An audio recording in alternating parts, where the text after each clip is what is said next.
Shalom, salam sejahtera bagi kita semuanya. Bapak Ibu, saudara-saudari yang dikasihi Tuhan Yesus Kristus, kita tetap meningkatkan kedisiplinan kita menjalankan protokol kesehatan Bapak Ibu yang kekasih, supaya penyebaran COVID-19 ini dapat kita perangi dan kita menang melawan ini Bapak Ibu yang kekasih. Tentu berita atau informasi telah sampai kepada kita. Menurut informasinya, peningkatan penyebaran COVID ini semakin meningkat di akhir-akhir ini, Bapak Ibu. Saya yakin itu kembali atau berpulang kepada kita masing-masing. Ketika kita masing-masing bisa ambil tetap menjaga jarak, rajin mencuci tangan, dan memakai masker ketika kita keluar rumah, Bapak Ibu yang kekasih, itu sudah menjadi cara yang ampuh kita memerangi penyebaran COVID-19 ini. Tetap kita mengandalkan Tuhan, Bapak Ibu, kita tetap berpengharapan, kita tetap yakin dan percaya di dalam iman kita bahwa Dia adalah Allah yang setia, menyertai, menguatkan kita. Apapun kondisi kehidupan kita, bersama Tuhan kita senantiasa dikuatkan. Bapak Ibu yang kekasih di dalam Kristus Yesus, untuk mendengarkan firman Tuhan pada malam hari ini, marilah kita berdoa. Damai sejahtera Allah yang melampaui segala akal dan pikiran manusia, itulah kiranya yang menuntun dan memelihara hati dan pikiran saudara sekalian di dalam Kristus Yesus Tuhan kita. Amin. Jemaat yang dikasihi Tuhan, firman Tuhan bagi kita pada malam hari ini tertulis di dalam kitab Yehezkiel pasal yang ke-37, dimulai dari ayat 11 sampai dengan ayat 14. Saudara-saudari yang dikasihi Tuhan Yesus, saya membacakannya bagi kita. Demikian firman Tuhan. Firman-Nya kepadaku, hai anak manusia, tulang-tulang ini adalah seluruh kaum Israel. Sungguh mereka sendiri mengatakan, tulang-tulang kami sudah menjadi kering dan pengharapan kami sudah lenyap, kami sudah hilang. Oleh sebab itu, bernubuatlah dan katakan kepada mereka, beginilah firman Tuhan Allah, sungguh aku membuka kubur-kuburmu dan membangkitkan kamu, hai umatku, dari dalamnya, dan aku akan membawa kamu ke tanah Israel. Dan kamu akan mengetahui bahwa akulah Tuhan, pada saat aku membuka kubur-kuburmu dan membangkitkan kamu, hai umatku, dari dalamnya.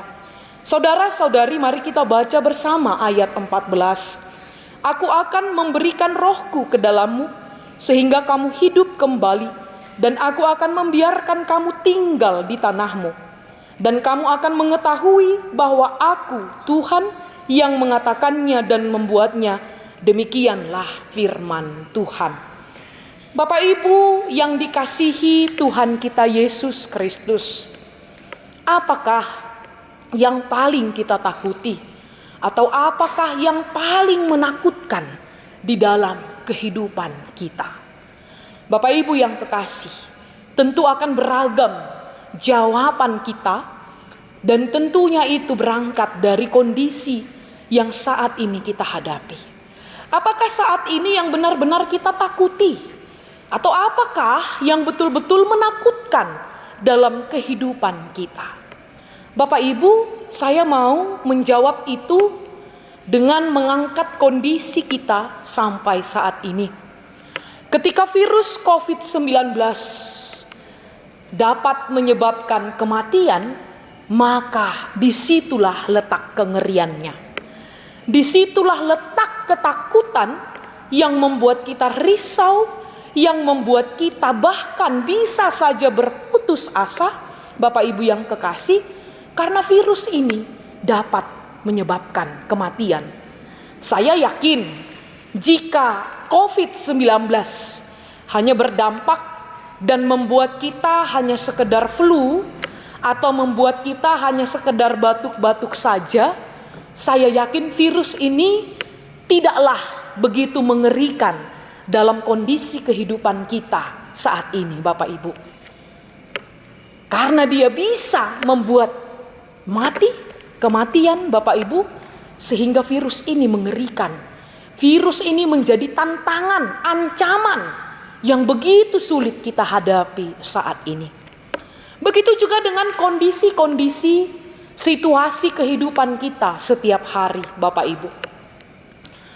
Ketika seseorang menderita sakit menahun yang sudah lama dan tidak kunjung sembuh, saya yakin Bapak Ibu, sebagai manusia biasa, seseorang itu juga pasti menakutkan jika dia berpikir bahwa kematian akan sebentar lagi menjemputnya. Tentu dia akan takut. Tentu dia pasti menganggapi itu dengan tidak biasa, Bapak Ibu yang kekasih, sebagai manusia yang wajar. Bapak Ibu yang kekasih, banyak lagi yang menjadi penyebab, banyak lagi yang menjadi alasan, Bapak Ibu yang kekasih, yang kita mau katakan bahwa apa yang menakutkan, apa yang mengerikan, bahkan kalau kita jujur, apa yang kita hindarkan, Bapak Ibu, tentu jawabannya adalah kematian. Jika suami kita berangkatkan untuk pergi ke lokasi kerja, istri dan anak-anak berpesan, hati-hati ya Pak, tetap waspada di dalam melakukan pekerjaan. Atau anak-anak kita yang mungkin dia pergi keluar rumah ke jalan raya, Bapak Ibu ke rumah temannya, si orang tua juga pasti berpesan, hati-hati di jalan ya nak. Dengan pertimbangan kalau dia tidak hati-hati, dia bisa mendapati kejadian yang tidak diinginkan, kecelakaan misalnya, dan itu bisa berujung kepada maut. Atau banyak lagi Bapak Ibu yang mau saya simpulkan, kematian adalah hal yang paling mengerikan, yang paling menakutkan bagi setiap manusia.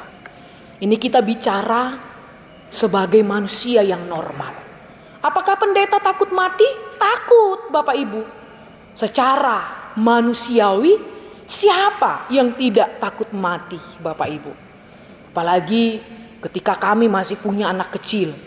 Kalau bisa Tuhan, janganlah besar-besar dululah. Paling tidak sekian puluh tahun dululah jadi pendeta resort.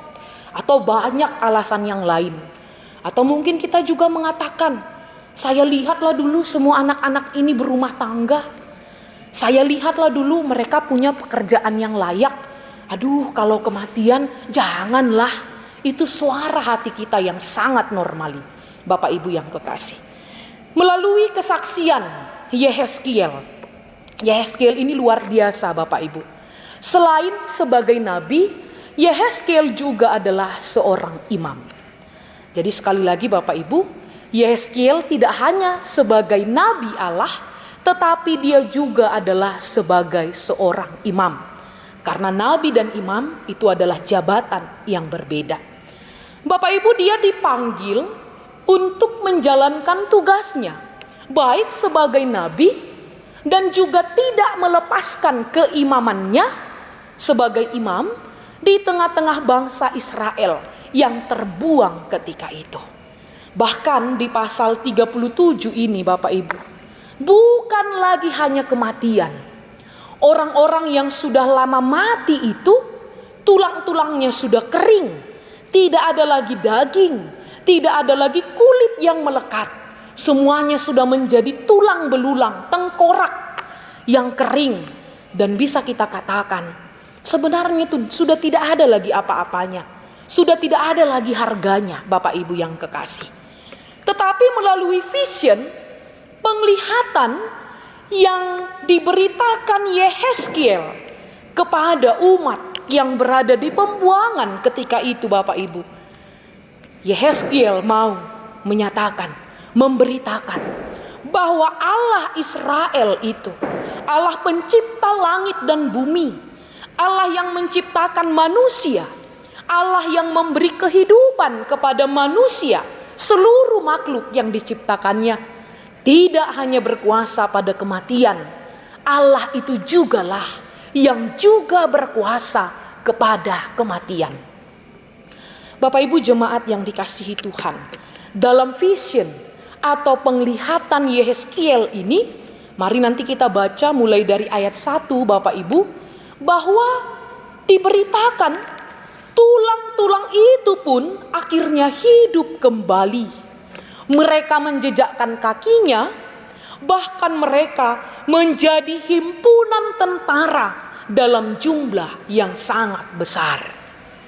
Bapak Ibu yang kekasih, kebangkitan melalui cerita ini tidak hanya kebangkitan secara pribadi atau orang perorangan, tetapi banyaknya tulang belulang tadi itu dihidupkan kembali, bahkan mereka menjadi satu perhimpunan tentara dengan jumlah yang sangat besar.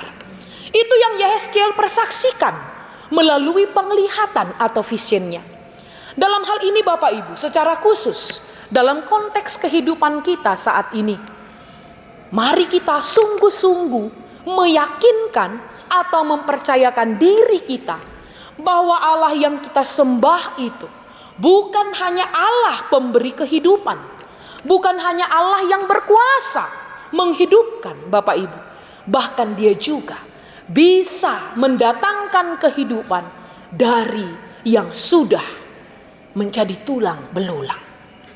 Bapak Ibu yang kekasih, ini yang menjadi jaminan iman kita untuk mengenali Allah yang kita sembah dan kita muliakan itu. Kalau dalam bagian pertama tadi saya mengatakan, sebagai manusia normal, tidak ada dari kita yang sok-sokan. Ya, Amang Inang mengatakan, saya berani mati, silakan tembak saya, silakan aniaya saya. Tentu tidak ada, Bapak Ibu yang kekasih. Sebagai manusia normal, manusia yang memiliki banyak harapan dalam hidup ini, tentu kita ada rasa takut untuk mati. Tetapi melalui firman Tuhan ini, baik saya maupun Bapak Ibu sekalian, kita dikuatkan, kita diajak untuk tetap mempercayakan diri kita bahwa Allah yang kita sembah itu adalah Allah yang berkuasa menghidupkan, memelihara kehidupan kita.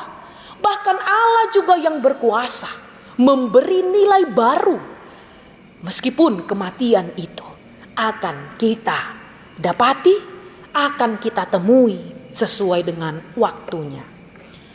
Bapak Ibu yang kekasih, kita hidup untuk Tuhan, kita juga mati untuk dan di dalam Tuhan. Di dalam iman, pengenalan yang benar kepada Allah, kita mau mengatakan, kalau sebagai manusia normal, kita takut untuk mati, kita takut kepada kematian, tetapi di dalam manusia rohani kita, di mana kita mengenali Allah secara benar, Bapak Ibu, kita mau mengatakan, saya hidup untuk Tuhan, saya mati pun untuk atau di dalam Tuhan. Bapak Ibu, ini menjadi pengharapan yang besar bagi bangsa yang terbuang ketika itu.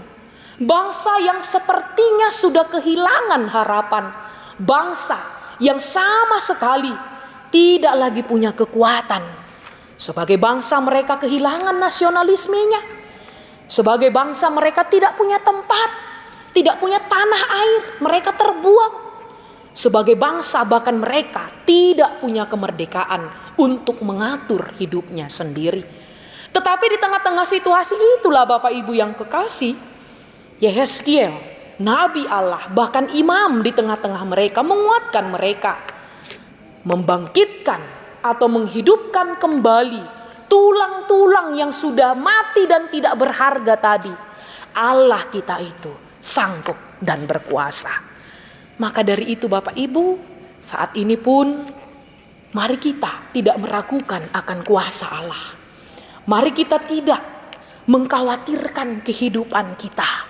Mari kita menata kehidupan kita di dalam iman dan pengenalan penyerahan diri kepada Allah yang empunya kita.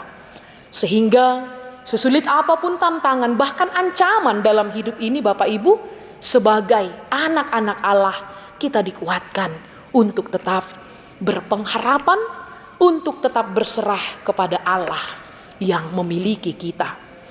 Bapak Ibu jemaat yang dikasihi Tuhan, sehingga di dalam perenungan makna Pentakosta di dalam kehidupan kita, pada minggu yang lalu kita bersukacita, sukacita Pentakosta, di mana kita mensukacitakan Roh Kudus hadir sebagai roh kebenaran, penuntun kehidupan kita, supaya kita hidup di dalam jalan yang dikehendaki Allah, karena jalan itu adalah kebenaran. Sehingga Bapak Ibu, saat ini juga kita harus tetap mengingat, kita harus tetap komitmen bahwa di dunia yang penuh dengan kesulitan ini, di dunia yang penuh dengan ketakutan ini, ancaman ini Bapak Ibu yang kekasih, kita tidak sendirian. Roh Allah beserta dengan kita. Allah setia menyertai, menuntun, membimbing kehidupan kita sampai saat ini pun. Bahkan kita boleh beribadah pun malam hari ini Bapak Ibu, itu harus kita maknai Roh Tuhan yang menuntun kita untuk menyembahnya di dalam penyembahan, persembahan yang benar kepadanya. Untuk itu Bapak Ibu yang kekasih, apapun situasi sulit yang saat ini kita hadapi, marilah kita tidak meragukan kuasa Allah. Dia telah memberikan rohnya kepada kita. Dia telah memberikan rohnya Bapak Ibu untuk menuntun, menyertai kehidupan kita di dunia yang penuh dengan tantangan dan ancaman ini. Apapun saat ini yang menjadi pergumulan kita, biarlah kita tidak meragukan kasih Allah. Biarlah kita tidak melupakan Dia Allah yang berkuasa, yang sanggup melakukan apapun, apalagi itu untuk kehidupan anak-anaknya. Jemaat yang dikasihi Tuhan, firman Tuhan yang menguatkan kita melalui khotbah pada malam hari ini benar-benar mengajak kita untuk sungguh-sungguh berserah diri kepada tuntunan Roh Allah Bapak Ibu. Dalam Yesaya 49 ayat yang ke-15 Bapak Ibu dikatakan, dapatkah seorang perempuan melupakan bayinya sehingga ia tidak menyayangi anak dari kandungannya? Sekalipun dia melupakannya, aku tidak akan melupakan engkau. Yesaya 49 ayat 15. Dapatkah seorang perempuan melupakan bayinya sehingga ia tidak menyayangi anak dari kandungannya? Sekalipun dia melupakannya, aku Allah tidak akan melupakan engkau, tidak akan melupakan kita. Bapak Ibu yang kekasih, ketika Yehezkiel memberitakan berita kebangkitan ini, umat itu pun, bangsa itu pun kembali dikuatkan, kembali ditegarkan Bapak Ibu yang kekasih. Kembali mereka melihat bagaimanakah hidup yang sesuai dengan tuntunan Allah. Begitu juga dengan kondisi kehidupan kita saat ini. Kita semuanya saat ini serba sulit Bapak Ibu. Banyak tantangan yang kita hadapi baik secara personal maupun komunal. Di tengah-tengah bangsa kita bahkan dunia ini Bapak Ibu. Dalam kondisi itu, secara khusus dalam makna Pentakosta Bapak Ibu, Roh Allah setia menyertai kita. Roh Allah ada di tengah-tengah kehidupan kita. Saya mau mengatakan di bagian akhir khotbah ini, mari kita tetap mengarahkan pikiran hati kita menjalani kehidupan ini dengan mau dituntun, dikuasai, dibimbing oleh Roh Allah. Kita akan mampu melihat apa makna baru, apa nilai yang baru, meskipun situasi sulit kehidupan harus kita hadapi. Untuk itu Bapak Ibu, Allah senantiasa beserta kita, karena rohnya senantiasa menuntun kita. Amin, kita berdoa. Kami bersyukur Bapa di dalam sorga, pada malam hari ini Tuhan, Engkau menuntun kami melalui Roh-Mu yang kudus, sehingga kami dapat bersekutu bersama-sama dengan anggota keluarga kami, memuji memuliakan Tuhan. Melalui firman-Mu Tuhan kami dikuatkan. Apapun saat ini yang mengkhawatirkan, yang menakutkan kehidupan kami sungguh yakin Tuhan, Allah yang kami sembah berkuasa atas apapun. Untuk itu, kami tidak perlu lagi takut, kami tidak perlu lagi khawatir. Kami akan bersama-sama Tuhan di dalam Roh-Mu itu, sehingga kami boleh berjalan di dalam jalan yang Engkau kehendaki, karena Roh Tuhan memimpin kami. Berkatilah setiap keluarga yang beribadah pada malam hari ini. Sukacita, perlindungan, kekuatan dari Tuhan menyertai setiap anggota jemaat, keluarga yang beribadah. Kami juga mendoakan jika ada keluarga dari anggota jemaat-Mu Tuhan yang tidak beribadah, Tuhan jugalah yang senantiasa mengetuk pintu hati mereka, supaya mereka mau memuji Tuhan di dalam ibadah keluarga yang diaturkan oleh gereja-Mu. Bapa yang Maha Baik, kami sungguh menyerahkan diri kami kepadamu.